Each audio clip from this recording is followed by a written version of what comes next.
The night my father raised his glass will never leave me. In front of a ballroom filled with relatives and business partners, he smirked and declared that I was too poor to ever be a partner in the company he built. The words hit harder than the laughter that followed, sharp and cutting, echoing against the chandeliers. My sister leaned forward, basking in the spotlight, adding her own jab while my mother smiled thinly, pretending peace meant ignoring cruelty.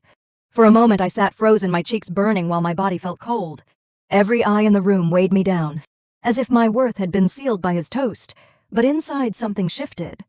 They thought they had humiliated me into silence, that I would stay small, invisible, dismissed.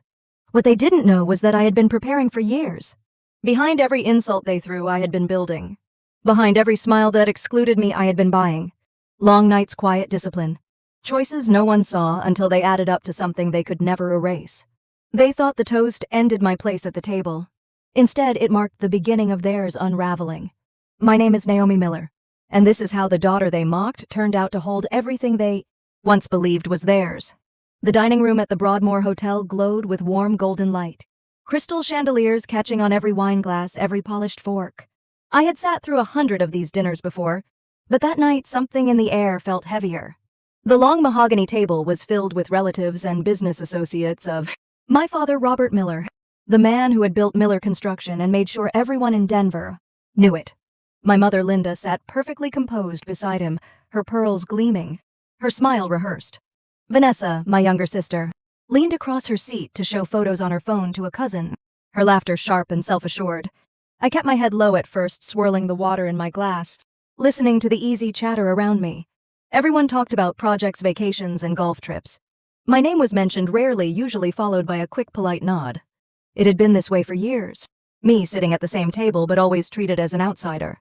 I worked in finance, managed my own investments. But to them, I was still the daughter who never quite fit. When the appetizers were cleared and the main course arrived, the conversation shifted toward the future of the company. Robert loved this subject. He thrived on making speeches. He rose slightly in his chair, holding up his glass of Merlot. His voice cut across the chatter like a blade. "Family, friends," he said, "I want to make a toast." Everyone lifted their glasses, eyes turned toward him. He glanced around the table, letting the anticipation build. Then his gaze landed squarely on me. "Naomi may be sitting here with us," he said with a smirk, "but we all know she is too poor to ever be a partner in this company." The words dropped into the room like stones in water, spreading ripples of laughter and whispers. My face burned hot, though the rest of me felt ice cold. I wanted to shrink into the chair, disappear into the tablecloth. Yet I sat frozen, forcing my breath to stay steady. Vanessa giggled loudly, leaning into one of Dad's business partners as if the joke had been rehearsed. "That's right," she added, "Naomi's better off counting her pennies." More laughter followed, sharp and cruel. My mother's smile tightened, but she did nothing to stop it. She glanced at me only once, a quick flicker of eyes, then returned to her glass. It was the same pattern as always. She kept the peace by pretending nothing had happened, sacrificing me in the process. I set my fork down quietly, my hand trembling slightly. The humiliation washed over me in waves. Every eye in the room seemed to weigh down on me, measuring me, dismissing me.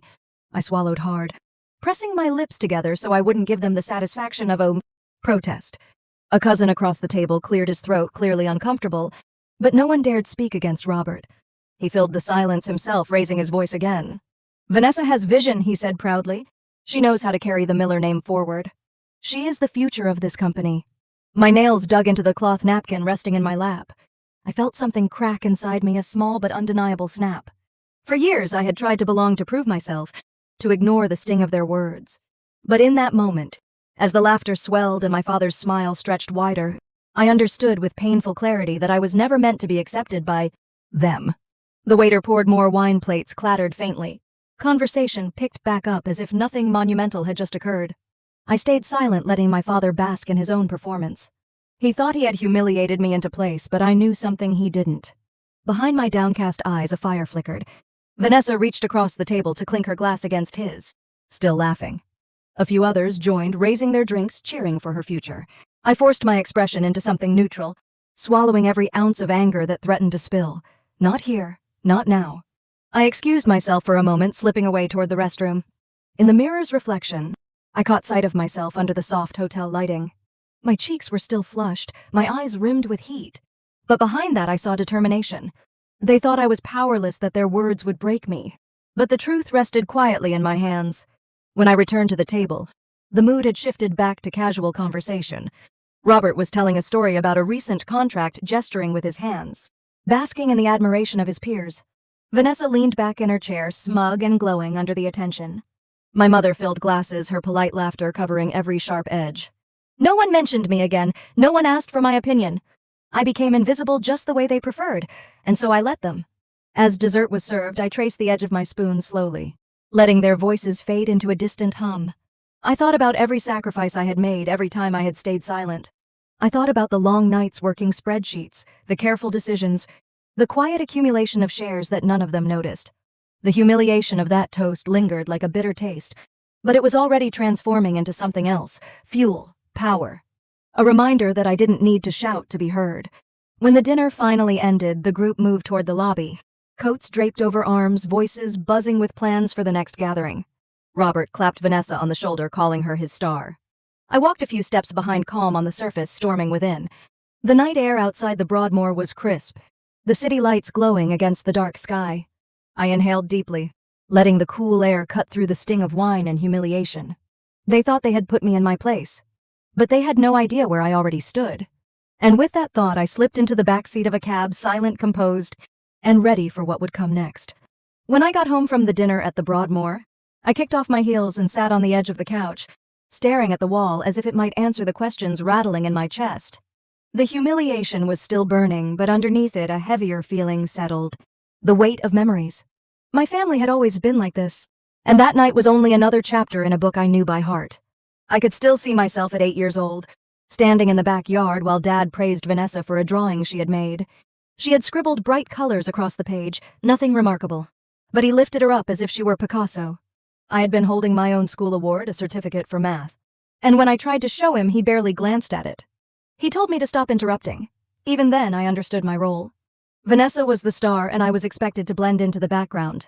It never stopped. At Christmas dinners, she was the one who unwrapped expensive gifts while I received practical things: sweaters, school supplies, a pair of shoes that were always just a size off. Mom would insist it was fair. That family unity mattered more than comparing presents. But the pattern repeated year after year until fairness felt like a word, without meaning. As I grew older, I learned to swallow the comments, to nod when Dad compared me unfavorably to my cousins, to step aside when Vanessa demanded the spotlight. Mom had a way of lowering her voice, speaking with that mixture of pity and warning.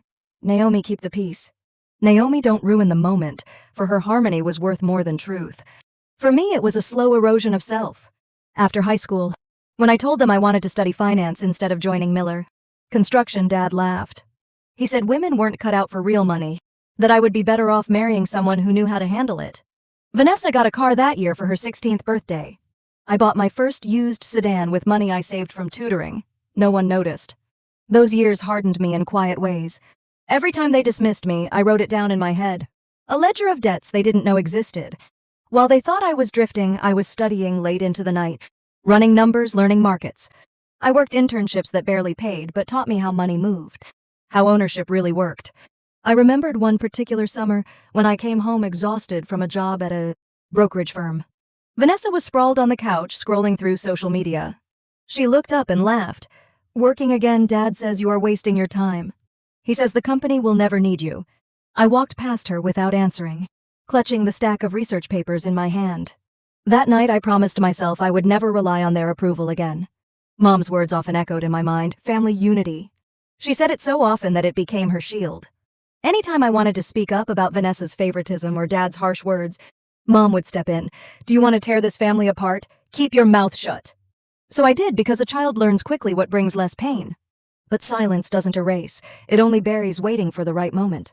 By the time I was in my mid-20s, I had built enough savings to buy my first set of shares. Not flashy, not obvious, just careful acquisitions. I kept it quiet even from the few friends I trusted, because it wasn't about showing off. It was about security, about a foundation they couldn't touch. Every purchase was like laying a brick in a wall between me and their control. I remembered the day I signed papers for the first block of Miller Construction shares. The seller had no idea who I was beyond a name on the documents. It was small, nothing that would change the company overnight. But holding that file in my hands, I felt something shift inside me. Power doesn't always come with applause. Sometimes it comes with silence and a pen. Years passed, and Vanessa continued to shine in my parents' eyes. She worked briefly at a PR firm, but most of her energy went into parties, vacations, and endless photos online. Dad bragged about her as if she were the face of the future. Every holiday he made speeches about her talent, her charm, her destiny. I sat at the same table smiling, nodding, adding each speech to the ledger I carried inside. At family reunions, uncles and aunts followed Dad's lead. They asked Vanessa about her plans, about the company she would one day inherit. When they turned to me, it was only to ask if I was dating anyone or if my job was still keeping me busy. Their tone was polite, never curious. I became used to invisibility, and yet invisibility gave me space. While Vanessa craved the spotlight, I used the shadows. I bought more shares through intermediaries, expanded my investments, learned every detail of the company's finances. By 2019, I had enough to surprise even myself. I didn't tell anyone, not Michael, not Olivia, not even Emily when I first met her through mutual friends. It was mine alone, a secret shield I held close. Sitting on my couch after that dinner at the Broadmoor, I thought about all of this. The humiliation at the table was real, but it wasn't new. It was simply another performance in a lifetime of performances, one that no longer had the power to define me. I had spent years preparing for the day when their words would no longer matter. I closed my eyes and let the memories settle.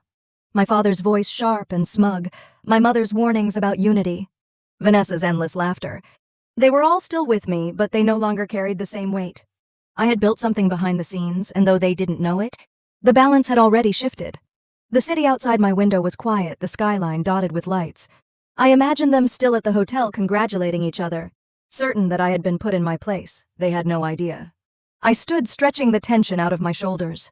The ledger in my mind was no longer just a list of debts. It was proof that I had endured, that I had prepared. I was not the child clutching a math certificate, ignored in favor of the messy drawing. I was not the daughter told to keep quiet for the sake of peace.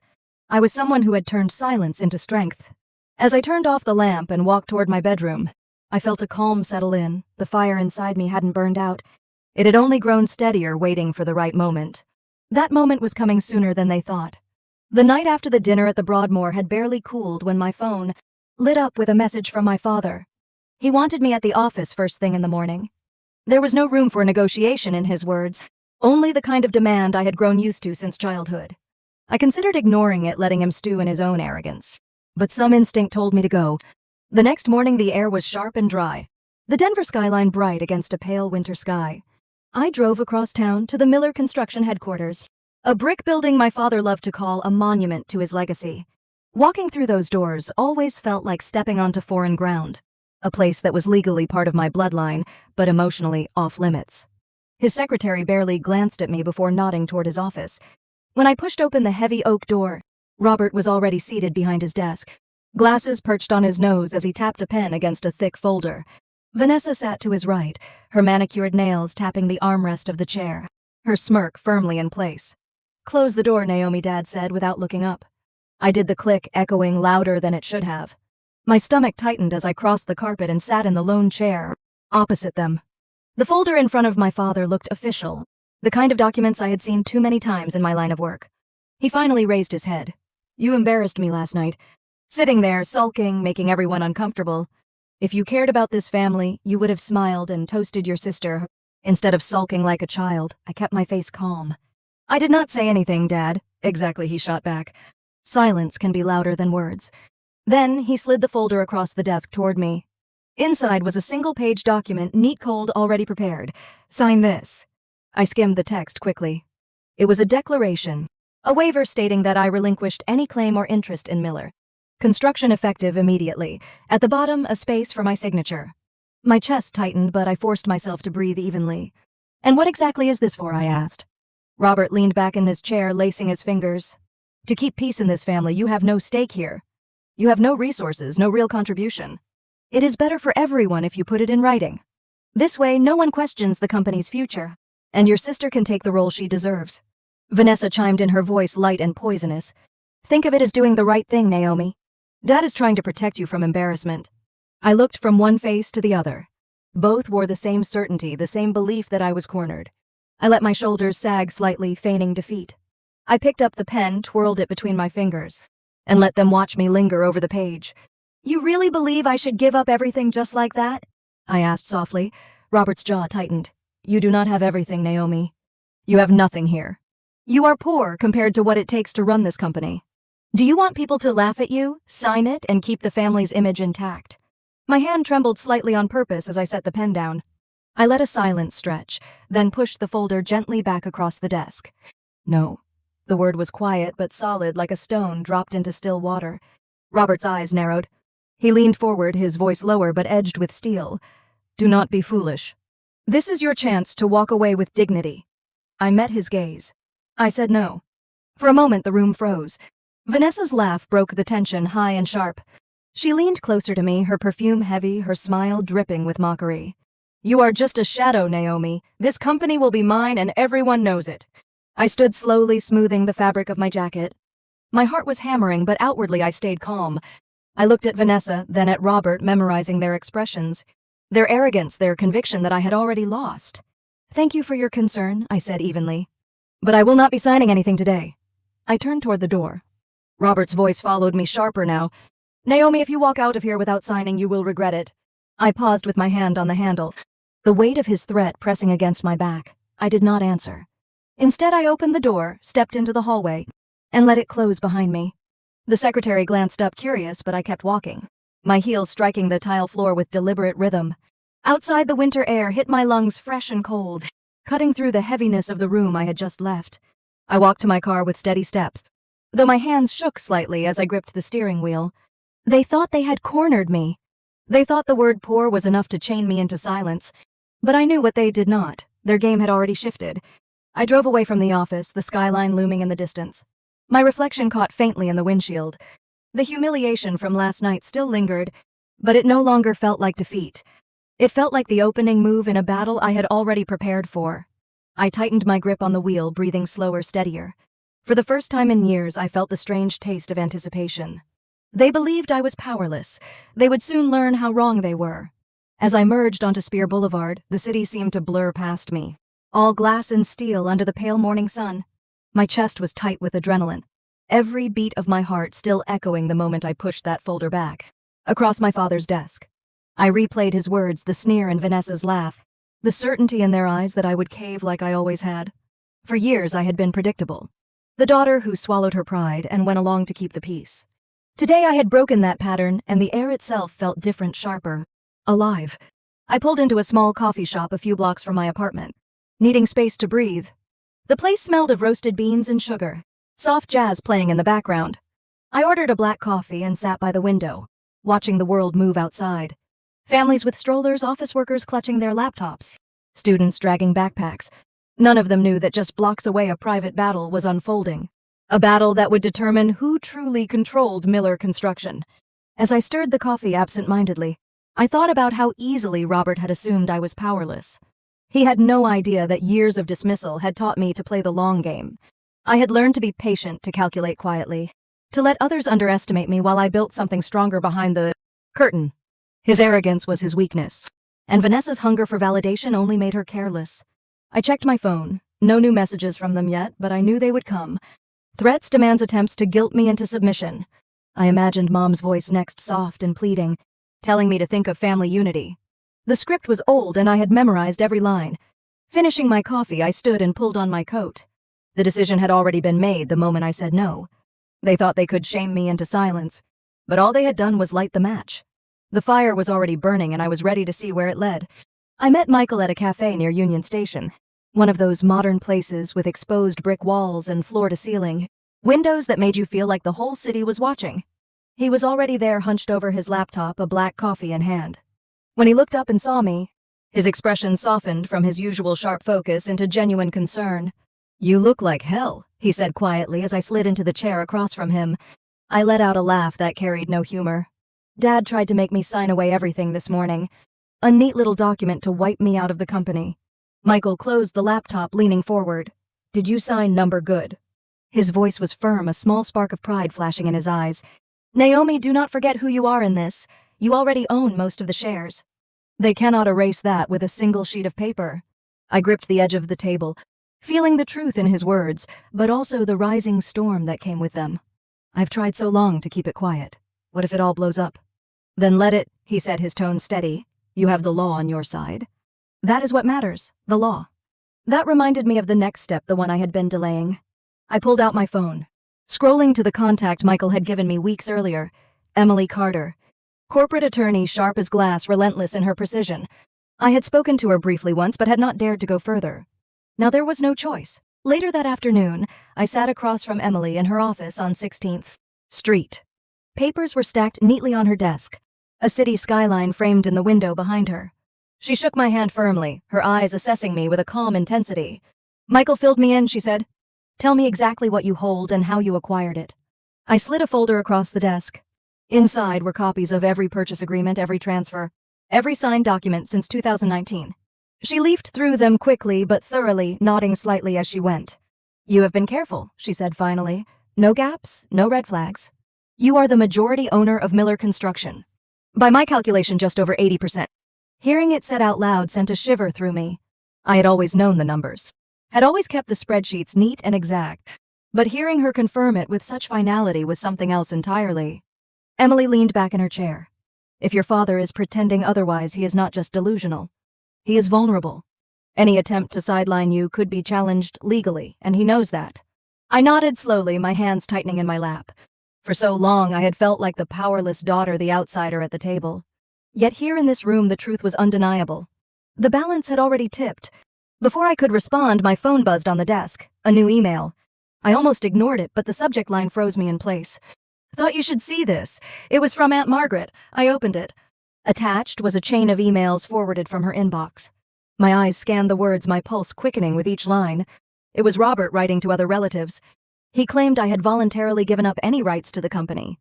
He painted me as unstable, unambitious, unwilling to be part of the family business. He even wrote that I was happier staying out of the way, that I had thanked him for letting Vanessa take over. My chest tightened, fury and disbelief colliding. Emily leaned closer, reading over my shoulder. This is a lie, I whispered. Of course it is, she said calmly, but it is also evidence. He is spreading false information to solidify his control. That makes him reckless. I thought of Margaret, my father's older sister, the one who had always hovered at the edges during family events, never fully agreeing but never openly opposing him. She must have grown tired of his games to risk sending me this. I sat back in the chair, gripping my phone until my knuckles whitened. Dad was not just dismissing me anymore. He was rewriting the story, reshaping the narrative so that everyone else would see me as the problem, the one who walked away. Emily placed a hand flat on the folder of documents. The difference is you have proof. He only has words. Michael's voice from earlier echoed in my mind. You already own most of the shares. For the first time in days, maybe in years, I felt a surge of something steady under the chaos. Not hope exactly, but certainty. He could laugh, he could lie. He could even get the whole family to believe his version of events. But the truth sat in my hands, printed in contracts and signatures that no amount of denial could erase. Emily watched me carefully. You will have to decide when to use this, she said. Timing is everything. I nodded slowly, sliding the email back into my folder. The lies of my father now preserved as evidence against him. When I left her office, the sun was dipping low behind the skyline, painting the city in orange and gold. The streets buzzed with people heading home, cars honking in the rush hour jam. I walked slowly, the folder pressed against my chest, feeling the weight of it. For years I had been invisible, but invisibility had given me cover. And now, step by step, the cover was slipping. The wind picked up, carrying the sharp scent of winter. I pulled my coat tighter and headed toward the parking garage, my mind clear. He thought he could bury me in silence. He thought he could rewrite the story. But I had proof, and proof had a way of speaking louder than any lie. I sat in the car for a long time after leaving the office, the steering wheel cold under my hands. Traffic moved lazily down the street, horns blaring faintly in the distance. But inside the car, everything was still. I could almost hear Dad's voice replaying, commanding me to sign, calling me poor as if the word itself were a brand burned into my skin. Vanessa's laughter rang in my ears, too high and cruel, like the sound of glass breaking. I pulled out my phone, scrolling aimlessly at first, then stopping on a photo saved months ago. It was the contract for one of my earliest share purchases. I remembered how terrified I'd been signing it, the way my heart pounded as if I were doing something forbidden. Looking at it now, I felt the same rush, but also a deep, quiet pride. That single signature had set everything in motion. I leaned back against the seat, exhaling slowly. They had no idea who I had become. To them, I was still the silent daughter, the one who blended into the wallpaper while Vanessa shined. They did not know about the nights I had stayed up analyzing quarterly reports, or the weekends spent networking with people who never once asked who my father was. They did not see the years of discipline, the sacrifices, The way I built something brick by brick until it belonged to me. My phone buzzed with a new message. It was short from Mom. "We need to talk. Please do not make things harder." I stared at it for a while, my stomach twisting. It was always the same pattern. Dad played the tyrant, Vanessa played the star, and Mom played the mediator who pretended every cruelty was just a misunderstanding. I set the phone face down and started the engine. The city lights blinked to life as dusk settled over Denver.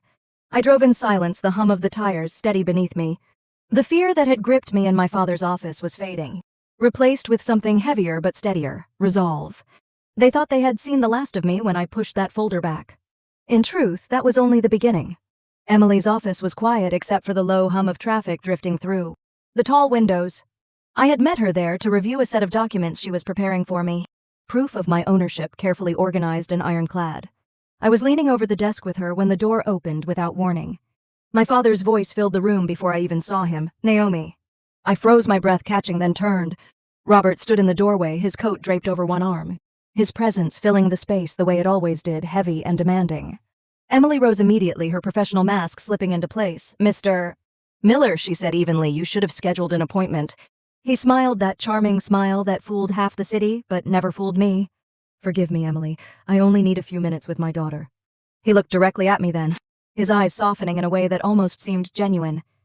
"May I?" Emily glanced at me. I nodded stiffly, and she left the room, closing the door behind her.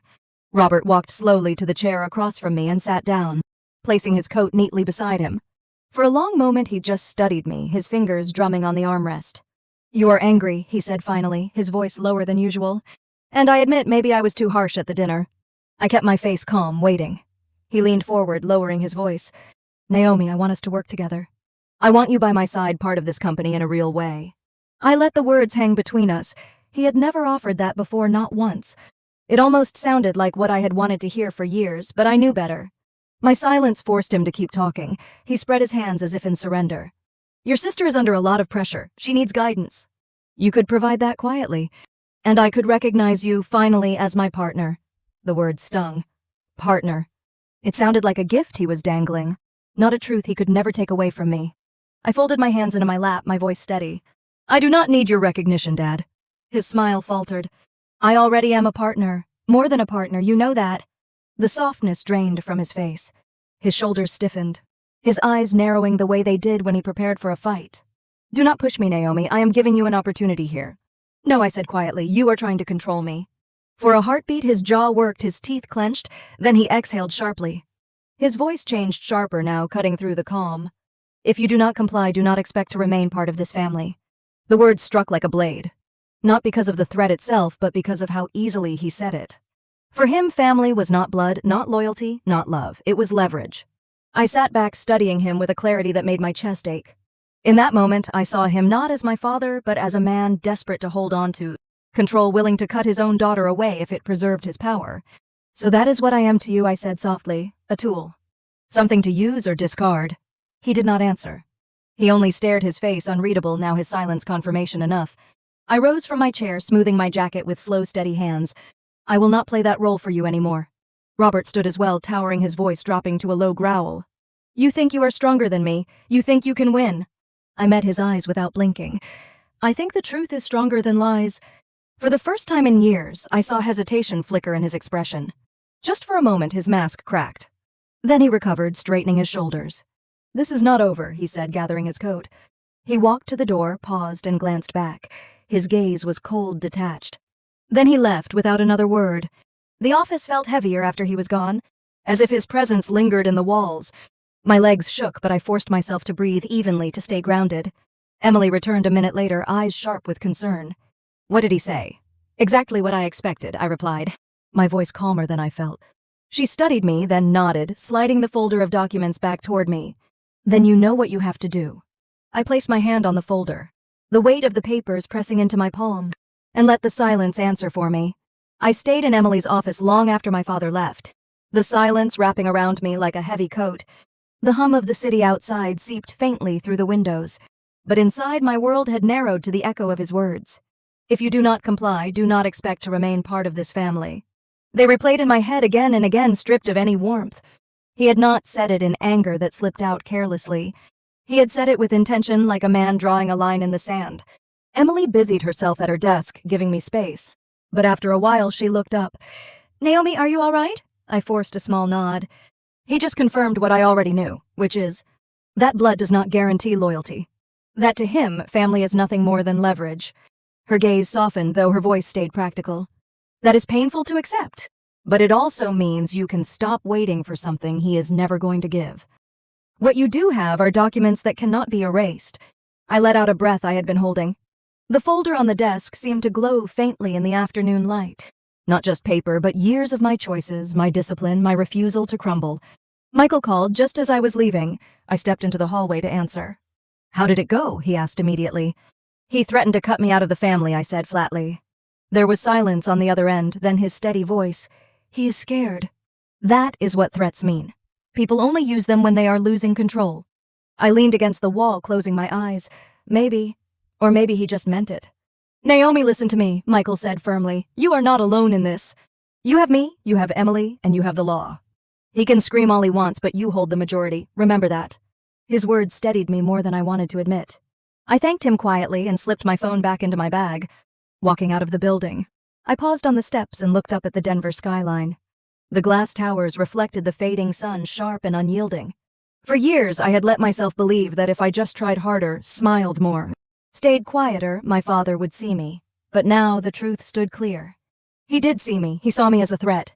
The realization settled deep inside, solid and immovable. If he was willing to cut me off to preserve his control, then I had nothing left to lose by standing firm. The line had already been drawn, and I knew which side I was on. I pulled my coat tighter against the wind and started down the steps, each stride firmer than the last. The storm was coming, and this time I was ready to face it. I had barely settled in for the evening when the sound of my front door unlocking jolted me upright. My stomach tightened instantly. Only one person still had a spare key, and I had never gotten around to asking for it back. Mom stepped inside as if she owned the place, a casserole dish balanced in her arms. She smiled the way she always did when she wanted something, soft and rehearsed, the kind of smile that hid sharper edges underneath. I sighed and stood. "Mom, you cannot keep walking in like this." She ignored me, placing the dish on my counter, arranging it neatly as if we were sharing a pleasant Sunday dinner. Finally, she turned, folding her hands in front of her. "Naomi, please. Do not make this harder." I leaned against the arm of the couch, crossing my arms. "Harder for who?" "For all of us," she said quickly. "For your father, for Vanessa. You know how much pressure she is under. She just wants this chance. Do not ruin it for her." Her tone was pleading, but the words felt like knives. I forced a steady breath. So I am supposed to erase myself for her happiness. Again. Mom's lips tightened, but she pressed forward. "Sometimes love means sacrifice. You are the older sister. It is your job to protect her, not compete with her." The words hit me like déjà vu. Echoes of my childhood when she told me to let Vanessa win, to let her shine. I shook my head slowly. I am not competing. I am protecting what is mine. Her eyes flashed with frustration. "If you push this, Naomi, you will tear this family apart. Do you really want that?" I met her gaze without blinking. "If the family falls apart because I refuse to be erased, then maybe it was never whole to begin with." Silence filled the room, heavy and suffocating. Finally, she picked up her purse, muttering that I was stubborn, that one day I would regret it. Then she left, closing the door with more force than necessary. I sank onto the couch, my pulse racing. Not 5 minutes later, my phone buzzed. A text from Vanessa lit up the screen. "Naomi, stop dragging this out. Everyone knows I am the face of Miller Construction. Dad already promised me the spotlight. Sign off and let me keep my reputation." Another buzz. "You do not want to be the villain here. Do not embarrass yourself." I stared at the messages, my throat tight. The audacity in her words was staggering, but not surprising. Vanessa had always believed the world bent for her. She had no idea how close she was to losing everything she clung to. I tossed the phone aside, burying my face in my hands. For a moment, the walls closed in, the weight of their manipulation pressing against me from every angle. My father with his threats, my mother with her guilt, my sister with her arrogance. Alone, it would have been unbearable. That was when I heard the knock on my door. I hesitated, then opened it to find Olivia standing there, a grocery bag in her hands. She smiled warmly, her presence a relief I had not realized I needed. "I figured you forgot to eat again," she said lightly, stepping inside without waiting for an invitation. I let out a shaky laugh, guiding her to the kitchen. "You have great timing." As we unpacked the bag, I told her everything: the confrontation with Mom, the texts from Vanessa. She listened quietly, her brow furrowed. her hands busy arranging food on the counter. When I finished, she set everything down and turned to me. "Naomi, you cannot keep letting them twist you around like this. They thrive on making you feel guilty, but you are not guilty. You have the truth, and that is stronger than any of their games." Her words settled into me deeper than I expected. I had grown so used to second-guessing myself, to wondering if maybe they were right, maybe I was the problem. But Olivia's certainty gave me a steadiness I had been missing. I poured us each a glass of water, my hands no longer trembling. "You think going public is the only way? I think it is the only way they will ever be forced to see you," she said firmly. "Do not let them cast you out. Make them face what they have done." I nodded slowly, her words echoing in the quiet kitchen. For years I had played their game in silence, hoping patience would earn me a place, but the pattern was clear. They would never stop until I disappeared completely. As the night deepened and Olivia's presence filled the empty spaces of my apartment, a new thought took root. Maybe revenge was not about shouting or fighting. Maybe it was about shining a light so bright that their lies could no longer hide. The realization settled into me steady and unshakable.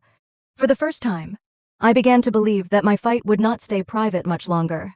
After Olivia left that night, the apartment felt different, as if her words still lingered in the air. I curled up on the couch, staring at the ceiling while the city outside hummed with the steady rhythm of traffic and sirens. My phone sat on the coffee table screen, still lit with Vanessa's messages. I picked it up again, rereading every line. The arrogance was clear, but beneath it I sensed something else, a kind of desperation woven into her threats. She needed me to give up, and that need told me more than she realized. I typed a reply, then deleted it. For years I had been conditioned to answer, to defend myself, to keep the conversation going. But silence had a weight of its own, and I had learned it often struck harder than words. I placed the phone face down, deciding she could stew in the emptiness of my refusal to play along. The apartment was quiet, but my thoughts refused to rest. I remembered being 16, standing in the hallway while Vanessa cried over a bad grade. Mom had rushed to her side, soothing her, promising to talk to the teacher. I had been holding a report card filled with A's, waiting for someone to notice. They never did. The lesson was clear even then.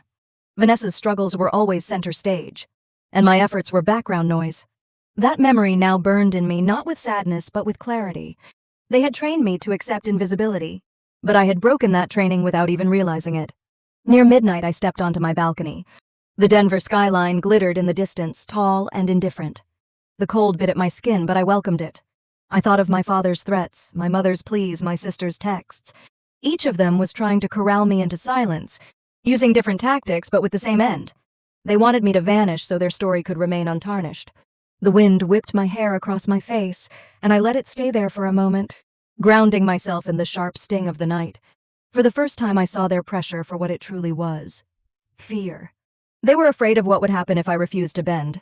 They were afraid that the truth I held in my hands could burn through the facade they had built for decades. I returned inside, locking the door behind me, and sat at my desk. I opened my laptop, pulled up the folder where every document, every receipt, every contract was saved. I scrolled slowly, letting my eyes rest on the proof of my ownership. Proof they could not erase, no matter how many guilt trips they staged. A quiet certainty settled in me as I closed the laptop. They wanted silence, but silence would no longer serve me. If they forced me into a corner, then I would make sure the whole room saw exactly what they had done. It started with a phone call I was not expecting.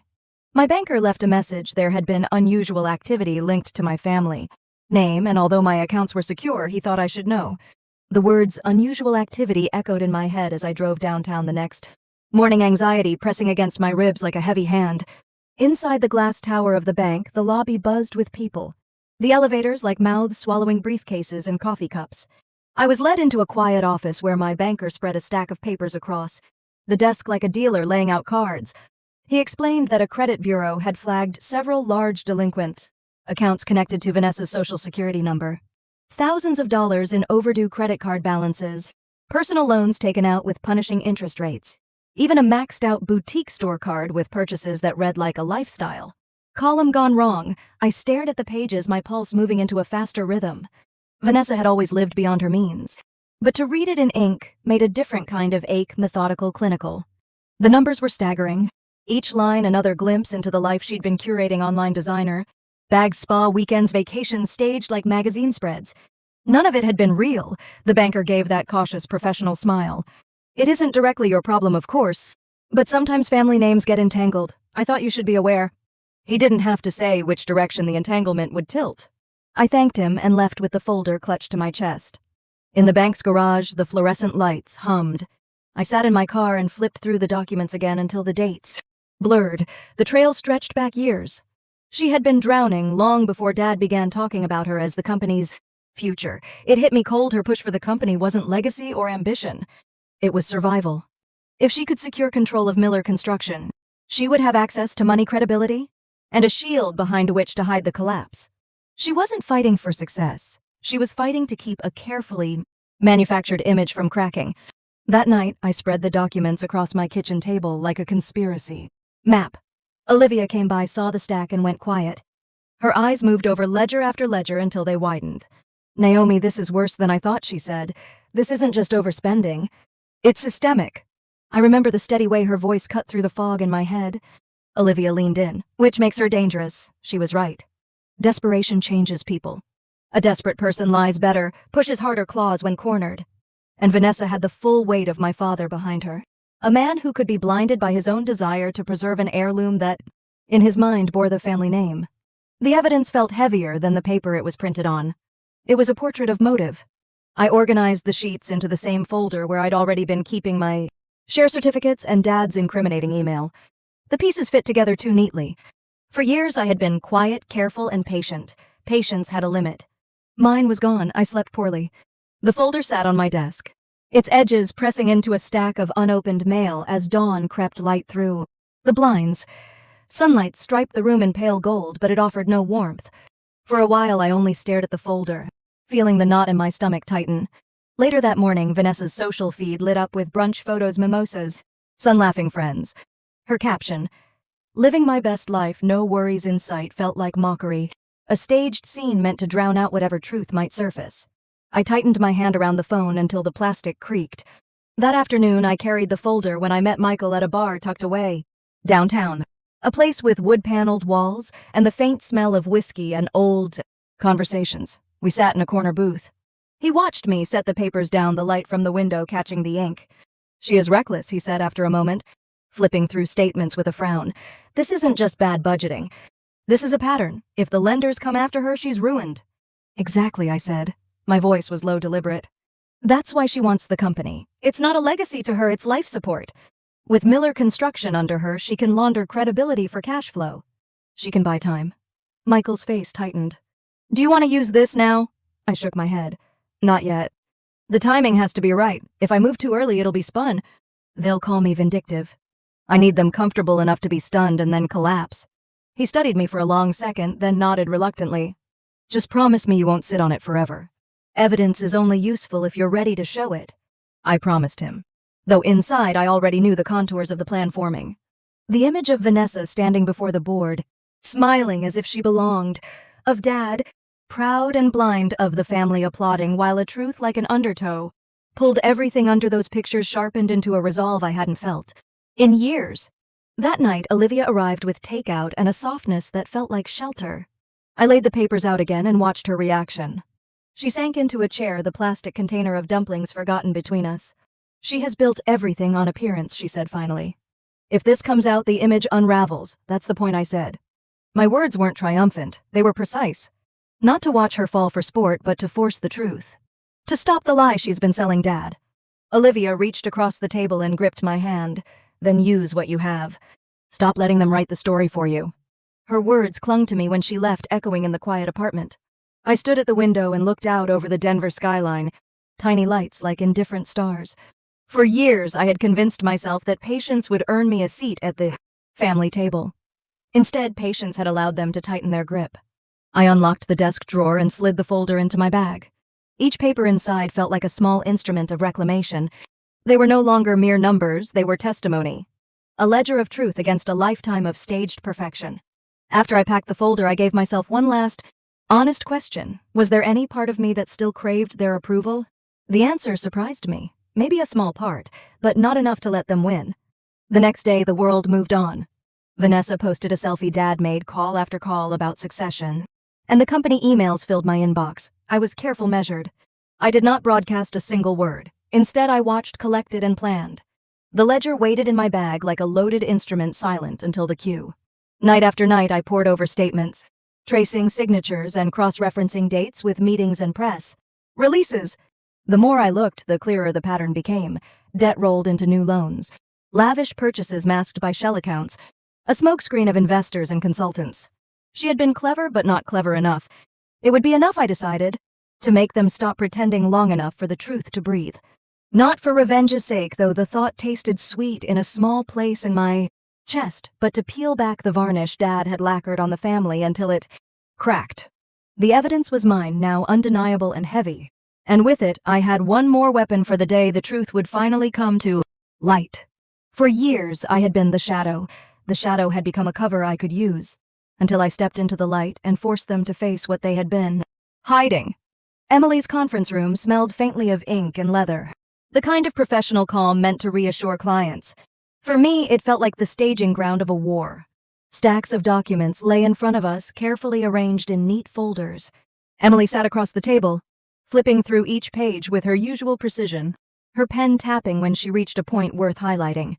Michael leaned against the wall with his arms crossed, his watchful eyes following every detail as if he were memorizing the battlefield. "We have your share certificates accounted for," Emily said. "Every acquisition from 2015 through 2023 is documented, witnessed, and legally binding. If anyone disputes it, they will lose." She slid a pile toward me. The pages felt heavy under my hands, more than just paper. They were proof of the years I had lived in the shadows, quietly buying piece after piece of the company my father swore would never belong to me. Next, she continued the email chain Margaret forwarded. "We keep that intact. It demonstrates misrepresentation and intent to deceive." Michael spoke for the first time, and Vanessa's debt records. I checked twice. "They are authentic, tied to her name and social security number. If they come after you, this will crush their credibility." I traced the edge of the papers slowly, my chest tightening with every reminder of what I held. I had not planned this in the beginning. Back in 2015, I was a 23-year-old fresh out of college, working long hours at a finance firm and saving every extra dollar. I remembered eating cheap meals, turning down trips with friends, driving a car that rattled each time I started it. All because I wanted to prove, even if only to myself, that I was capable of more than they ever believed. The first shares I bought felt almost unreal. A quiet rebellion no one noticed. Year after year, the pile grew. By 2019, I was buying in larger blocks, carefully navigating around my father's radar. By 2023, the pieces had shifted and I held 80%. They laughed at me for being poor. But I had built something far richer than money. I had built control. I swallowed hard, pushing the memories aside. Emily's voice drew me back. "Naomi, timing is crucial. Do not waste this. When you decide to reveal it, you must be deliberate." Michael leaned closer, his voice softer. "You have prepared for this moment for years. Do not let them twist it away." I nodded, gathering the papers into a single folder. The edges cut faintly against my fingertips, as if reminding me this was sharp, dangerous, powerful. That night, I spread everything across my apartment floor. The certificates lined up in order, the emails stacked neatly. Vanessa's debt documents at the side. It looked almost like a puzzle, each piece forming a picture of the truth they tried so hard to bury. I paced slowly around it, my footsteps soft against the carpet, my mind racing. At some point, I stopped in front of the mirror by my bedroom door. My reflection stared back, tired eyes ringed with shadows, but steadier than before. I picked up a page and held it at my side like a prop. "Dad, you said I was too poor to ever be a partner." I paused, listening to the sound of my own voice. My throat tightened, tears pricking at the edges of my eyes. I inhaled, tried again. "You laughed at me, dismissed me, erased me. But the truth has always been here." A tear slipped down my cheek, hot against my skin. I did not wipe it away. I let it stay, a reminder of the years I had carried their weight in silence. But my eyes in the mirror were different now, harder, fierce. I lifted my chin slightly. "You told everyone Vanessa was the future. But she is drowning, and you know it. The company is not hers, it is mine." My voice steadied with each word, the tremor fading. By the time I finished, my hands had stopped shaking. I stood there in the quiet apartment, surrounded by the evidence of my life's quiet rebellion. My face streaked with tears, but my gaze unflinching. For the first time, I believed the words I had been too afraid to say aloud. The fight was no longer about survival. It was about truth. And I was ready to speak it. I left the mirror, but could not bring myself to put the papers away. The floor was covered with years of my life, spread out like a map of battles already fought. I sat cross-legged in the middle of it all, running my fingers across the signatures and dates, remembering what each one had cost me. There was the first block of shares, bought with money I had saved by living on instant noodles for months. There was the second purchase, the one I almost backed out of when Dad mocked me at Thanksgiving for never contributing anything meaningful. And then the bigger acquisitions, each tied to a promotion or a bonus I earned. Proof that my work outside their world had built me a foundation stronger than the pedestal they put Vanessa on. I pulled out a small notebook one I had carried for years, filled with numbers and plans. Flipping through it, I saw calculations scribbled in margins, reminders to myself to stay patient. On one page I had written in shaky handwriting, "Do not let them see you." The words hit me now like a whisper from the past. Staying invisible had been my survival tactic, but it had also been my shield. The clock on the wall ticked past midnight, yet I felt no pull toward sleep. Instead, I began organizing the documents into a binder, sliding each one into a clear sleeve. The rhythm calmed me, turning the chaos of papers into something solid, structured, undeniable. By the time I finished, the binder was thick and heavy in my hands, a weapon disguised as office supplies. I imagined walking into a room filled with my father's business partners, the relatives who always looked past me, and placing it on the table. I pictured the silence that would follow as they read line after line, the shift in their expressions when they realized the truth. The thought brought a strange mixture of fear and exhilaration. I carried the binder to the couch and set it down beside me. The city outside was quiet now, only a few headlights sliding across the streets. I closed my eyes and leaned back, letting the weight of everything press against me. For so long I had wondered if I was strong enough to face them, if years of silence had made me too small. But tonight, surrounded by the evidence of who I had become, I knew I was no longer the shadow they wanted me to be. I rose and returned to the mirror one last time, holding the binder close. My face was pale, my eyes swollen from crying earlier. But my reflection did not look broken, it looked steady. I whispered to myself, barely audible, "They are not ready for this." Then I turned off the lights, leaving the binder on my desk where I could see it when I woke. The battle was coming, but for the first time, I felt like I was walking toward it on my own terms. The ballroom at the Hyatt in downtown Denver glittered with chandeliers and polished marble, a stage carefully chosen to impress. My father stood at the podium, his voice booming across the room as he welcomed business partners, relatives, and friends. The Miller Construction logo was projected behind him, bold and shining. Tables of relatives leaned forward, eager for the performance they knew was coming. I sat near the edge of the room, my binder tucked under my chair, my pulse steady but quick. Emily sat a few seats away, her eyes calm, her expression unreadable. Michael gave me the smallest nod of encouragement. Robert raised his glass and smiled broadly. Tonight we celebrate the future of Miller Construction. For decades I have built this company with my own hands, and now it is time to pass the torch. He gestured toward Vanessa, seated nearby in a sparkling dress, glowing under the lights. She is the future, the one who will carry this company into a new era. The crowd broke into applause. Vanessa rose gracefully, blowing kisses, basking in the spotlight. I could see the triumph in her smile, the certainty in her eyes that she had won. She glanced at me, then her lips curling into a smirk. Her voice carried across the table, loud enough for everyone nearby to hear. "Some people are too poor for partnership," she said with mock sweetness. "Not everyone is built for the spotlight." Laughter rippled through a few cousins, the sound sharp in my ears. My chest tightened, but I did not flinch. Instead, I reached under my chair, slid the binder into my lap, and stood slowly. The applause dimmed as people noticed me rising. I walked toward the podium, my heels clicking against the floor, each step heavier than the last. Robert frowned, his hand tightening around the microphone. "Naomi, sit down." "This is not your moment." I kept walking. When I reached the stage, I placed the binder on the podium, the sound of it landing crisp and deliberate. I faced the room, my voice steady though my heart thundered. "Dad says Vanessa is the future. He says I am too poor for partnership. But the truth is different." Robert tried to cut in, his voice sharp. "Naomi, this is not the time." Emily rose from her chair. "Let her speak," she said clearly. The room fell silent. I opened the binder, pulling out the first set of papers. "These are the share certificates documenting every purchase I have made since 2015. I held them up, the signatures visible under the lights. "I am the majority owner of Miller Construction. Not Vanessa, not Robert, me." Gasps rippled across the room. I laid the papers flat, then pulled out the next set. "These are emails from Robert claiming I had given up my rights, painting me as weak and unworthy. Lies. Sent to family to manipulate perception." Robert's face reddened, his mouth opening to protest, but I pressed on. "And here," I said, sliding another set forward, "are records of Vanessa's debt. Credit cards, personal loans. All hidden while she pretends to be the company's future." A murmur spread like wildfire. Vanessa shot to her feet, her face pale, her voice cracking. "That is private. You cannot show that." I met her eyes, my voice unshaken. "It is relevant. You wanted the company not for its legacy, but to cover your mistakes." The silence that followed was deafening. For a moment, all I heard was the pounding of my own heart. Then Uncle George stood from his table, his voice firm. "I always wondered if something was off. Naomi, you did the work. You tell the truth." The weight of his words settled across the room. Others began whispering, their eyes shifting away from Vanessa, away from Robert, landing on me instead. The spotlight had moved, and no one could deny it. I straightened, the tears in my eyes, threatening to spill, but my voice strong. "I own 80% of Miller Construction. That is not a request, not a plea, not a dream. It is a fact." The room went still. Robert's hand shook around the microphone, his face a mask of disbelief. Vanessa clutched the back of her chair, trembling, her perfect image crumbling under the weight of exposed truth. I closed the binder, the click of it snapping shut like the end of a chapter. I stood tall, letting the silence fill every corner of the ballroom. For once, I was not the shadow in the room.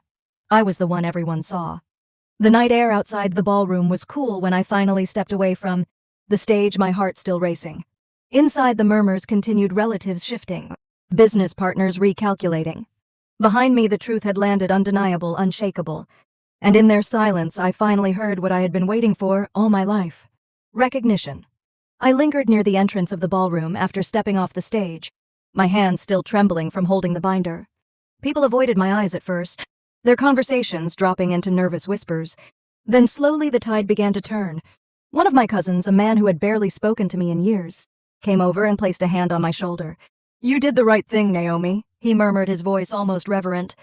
Across the room, I caught sight of Vanessa slumping back into her chair, her face drained of color. She was trying to smile, trying to laugh it off with the friends clustered near her, but every attempt died under the weight of the papers I had laid out. Even her closest admirers looked uneasy, shifting in their seats, whispering behind their hands. Robert tried to recover. He lifted his glass again, his voice booming with forced cheer. "Let us not overreact," he said. "Families have misunderstandings." It was all a mistake, but no one raised their glasses this time. The silence that followed his words cut deeper than any rejection I had ever felt from him. For the first time, his voice did not carry absolute authority. Emily walked toward me, calm and collected, and gave a subtle nod. The kind of nod that told me the documents had landed exactly as she had intended. Michael joined us too, slipping a protective hand against the small of my back, steadying me without saying a word. I breathed deeply, the air thick with the scent of expensive perfume and uneaten desserts, and let the moment settle. Years of invisibility had ended with a single binder. The room that once laughed at me now had no choice but to face me. As I turned to leave, Uncle George's voice rang out again, louder this time. "Naomi is right. She earned this. The company belongs to her." His words echoed through the hall, final and undeniable. The hush that followed was not hostile. It was heavy with realization. For once, the truth was louder than their lies. I walked out into the cool night air, lifting my head, knowing I had finally forced them to see me. The weeks after the banquet unfolded like a storm finally breaking. For years, Robert's word had been law, his authority unquestioned. But after that night, the silence around him grew louder than applause ever had. Business partners who once clung to his side stopped returning his calls. Meetings were canceled, deals fell through, invitations disappeared. He tried to act as though nothing had changed, striding into offices with his chest high. But everyone knew the weight of control had shifted. Without my consent as majority owner, his influence evaporated. Vanessa retreated from the public eye almost overnight. The credit card companies circled her like vultures, and the friends who once crowded around her champagne glasses unfollowed her, in waves. She posted cryptic messages at first, blaming jealousy, but they were met with screenshots and whispers. Her carefully polished image cracked beyond repair, the pieces scattered too far to gather. At family gatherings, she no longer held center stage. In fact, she barely showed up at all. Linda tried to keep the old script alive. She called me in the evenings, her voice trembling, pleading that we could still find unity. But there was no shield left for her to hide behind. I heard the guilt in her pauses, the way she stumbled over words she had once spoken so confidently.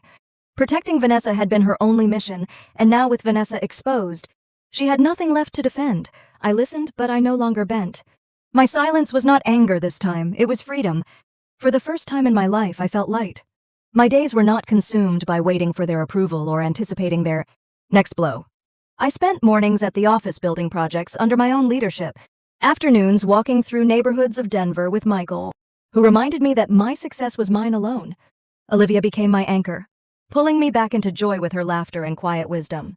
We shared dinners in my apartment, wine glasses clinking against the backdrop of city lights. One evening, Aunt Margaret asked me to meet her at a small diner on Colfax. She stirred her coffee slowly, her eyes soft but steady. "We all knew Naomi," she said. "Not the details, not the numbers, but we saw how differently you were treated. We felt it every holiday, every dinner. We just never thought you would fight back." She reached across the table, covering my hand with hers. "But I am glad you did. Now everyone sees what we should have acknowledged long ago." Her words warmed something deep inside me, a part that had carried loneliness for too long. Recognition from her was more than sympathy. It was proof that my struggle had been real, visible, undeniable. That night I stood on my balcony, the Denver skyline stretching wide beneath a crisp, clear sky. The city shimmered with possibility, every window a reminder that life could be rebuilt from broken pieces. I thought of Robert, Vanessa, and Linda, each of them now facing the truth they had worked so hard to bury. My revenge had not come from rage or destruction. It had come from standing firm, from refusing to vanish, from letting the truth speak for itself.